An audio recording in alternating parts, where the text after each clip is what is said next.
What is up, ladies and gentlemen? Today we have a lot to discuss going on with Warzone, Modern Warfare 3, all the leaks and confirmations that have come out in the past few weeks. And I wanted to break down everything that we know thus far about Modern Warfare 3 for you guys so that you stay in the know. So jumping right in, the first thing we have is the general information about Modern Warfare 3 and its release. There's a lot of stuff going on in the coming weeks for Call of Duty, and it's very exciting. First and foremost, we have COD Next happening on October 5th. Be prepared to see a lot of footage from all the changes they're implementing into Modern Warfare 3, with your favorite content creators getting a chance to play it early and show us campaign, multiplayer, and maybe just a snippet of Warzone with the changes implemented. Now, following COD Next, we will have beta coming out right after it for PlayStation exclusively, October 6th through 7th. If you have pre-ordered the game, you'll get to go ahead and get your hands on it. If you did not pre-order it, there is an open access beta for PlayStation on October 8th through 10th.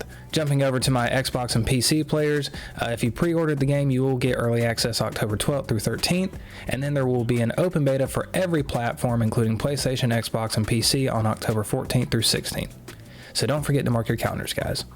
Now, of course, because we're not done with Modern Warfare 2 and Warzone, we do have Season 6 coming up September 27th, so be on the look for all those patch notes and be sure to follow my channel so you can get updated on all the new meta changes and anything that dropped in those patches, as I'll be continuing to do these information drops for the community. Now, jumping into the multiplayer news, guys, we're going to start off just giving you every little thing that I've seen confirmed on Twitter through various news sources or Call of Duty themselves. So a lot of it will be sourced from Charlie Intel, Raven Software, Sledgehammer, Activision, all that kind of stuff. So in multiplayer news, we will have 16 core 6v6 maps at launch, including 4 ground war maps at launch as well.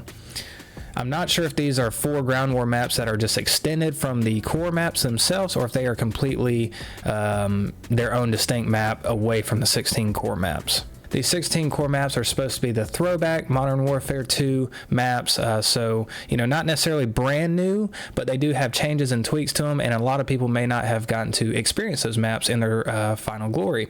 So we get to play those again on a brand new type of Call of Duty system. Now, though it's the old school Modern Warfare 2 maps, like I just mentioned, there are going to be some changes. They've shown in a couple different videos and tweets that they have altered maps to have different sight lines or slightly different objects in different areas on the map so that it plays better for the new mechanics that are implemented in today's Call of Duty versus how it was in the older days for Call of Duty. Things like the helicopter being rotated on high rise so there's a different line of sight, doors being implemented into maps so that you can run in and out of them and get those cheeky door plays, just things of that nature. Now, Modern Warfare 3 Season 1 has stated to have 3 new 6v6 maps on top of those 16 core maps at launch, and Season 2 will also have 3 additional 6v6 maps as well. Thankfully, guys, a feature returning from the old Call of Duties that we've desperately needed for a while is map voting.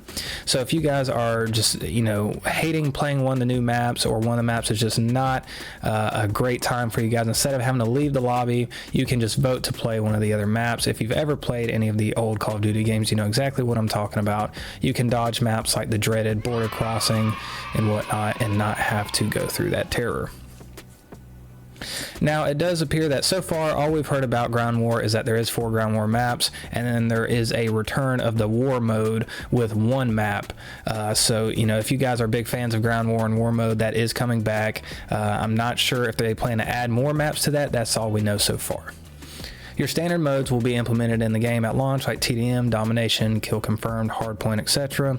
But there will be some other modes like Cutthroat, where it's 3v3v3, and they plan to add even more unique modes as the game gets past the initial launch. Now, another feature returning from classic Call of Duties, which is a very sore point from this past Modern Warfare 2, is that the classic minimap will return with red dots on the map. To me, this is a great change. I don't know how you guys feel about it, but it helps increase the amount of engagements throughout the multiplayer match as well as Warzone. It helped you find the next fight, so you didn't have to worry about sitting there and having a downtime within the match. But let me know down in the comments if this is a W or an L for you guys. Now, guys, if you love movement in the past Call of Duty games, well, this game's going to be for you. Modern Warfare 3 has already confirmed they're adding the slide cancel, a reload cancel back, and a grenade cancel as well has been confirmed.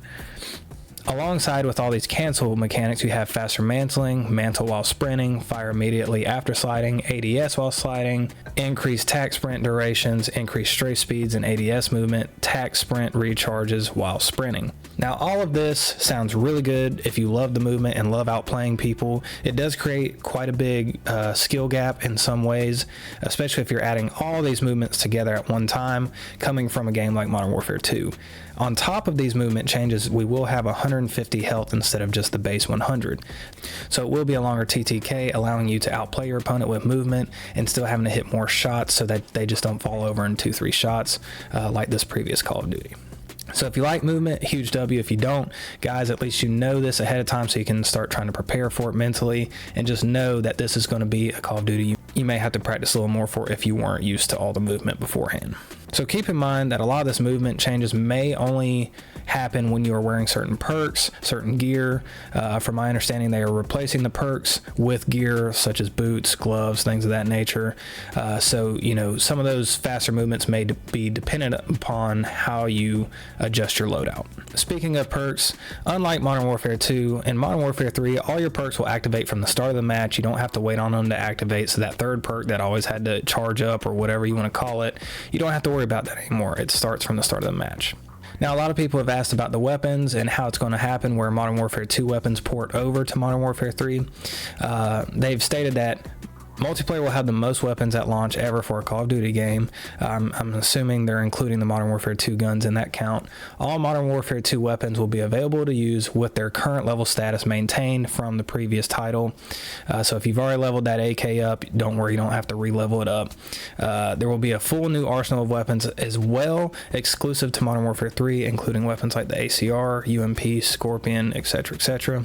Now, once you unlock Creative Class in Modern Warfare 3, all Modern Warfare 2 weapons will be available to equip. They have also confirmed that you can only add Modern Warfare 2 weapon camos on Modern Warfare 2 weapons, so there won't be any cross camo application.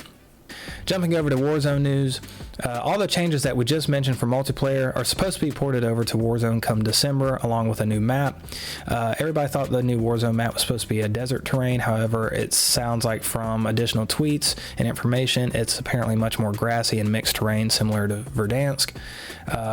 To all you people that love Verdansk, we haven't had any confirmation of it coming back to normal Warzone, but it has been confirmed for mobile, and it's going to show up in the campaign. But, you know, if we're huffing copium, maybe it'll come back to multiplayer. If you guys were watching the World Series of Warzone this past couple weeks, it was the most successful Warzone Esports event to date with over 370,000 live viewers and 3,000 people in attendance at the arena. Now, if you look at those numbers, hopefully Sledgehammer realizes that we can turn Warzone into a competitive arena, and maybe we'll see a pro scene pop up, or maybe some more public tournaments that are open qualifiers to the whole community. Either way, let's hope it's an incentive to create a better Warzone experience this time around. Hopping over to campaign. Campaign will have both open combat missions and linear missions. The open combat missions will feature kill streaks, loadouts, loadout crates, vehicles to use in-game loot like revive kits, field upgrades, and more. It takes place right after the Modern Warfare 2 story, and it features different areas like places from Verdansk and previous story modes, along with places all around the world. They do state that around half the missions are linear, so you know some of those missions you have to do XYZ so that this thing continues the story, whereas the other half of the missions it sounds like you have some freedom to do the mission however you want, and it plays a little more like DMZ. The campaign will feature Makarov, Shepard, Task Force 141, Farah, and a lot more characters that we know and love, so be on the look for all those guys. Lastly, we've got zombies. A lot of zombies information was just leaked in the past couple days. If you haven't seen the new cinematic trailer, go check it out on Call of Duty's page. It's supposed to basically play like DMZ plus Outbreak. It is going to be PvE only, and it's going to be played on the new Warzone map. It is stated that there will be 4-player squads up to 24 players on the map. There will be buy stations, ammo depots, wall buys, mystery boxes, pack-a-punch. So once again, it's kind of like DMZ plus zombies or Outbreak. You will be able to exfil with certain rewards like DMZ it sounds like, and there is a cinematic story from the Treyarch Zombie storyline that is attached to this mode. Now, if you're kind of wondering how it's going to work with that many players fighting zombies and if there's no PvP, Treyarch did confirm that there will be a part of the mode that teleports your team to a separate area to battle zombies for more cinematic intel and rewards. So you may cross paths with other teams, or maybe it'll be like getting on the bus to go to a new part of the map. Now guys, if you like staying up on all the pertinent information for Modern Warfare 3 and Warzone, be sure to hit the subscribe button on the page so that you're always in tune with what's going on as I drop patch note videos and any leaks that we find out from here. As Modern Warfare 3 gets released, I will be going back to my coaching tips and tricks videos, so be sure to tune in for those. And we do try to stream on YouTube about 2 times a week, 3 if we're lucky. So if you like live gameplay, you like asking me questions in the moment and figuring out how certain things are done in the game, or you just want to chat and watch some Call of Duty content, be sure to stop on by. All the support is greatly appreciated. We can't do what we do without you guys. So that's all the information I have for you guys today. Be looking for a future video here soon for the Season 6 patch notes. I'll be sure to update you guys on all the meta changes and anything that is important. Now that that's said though, I'm out.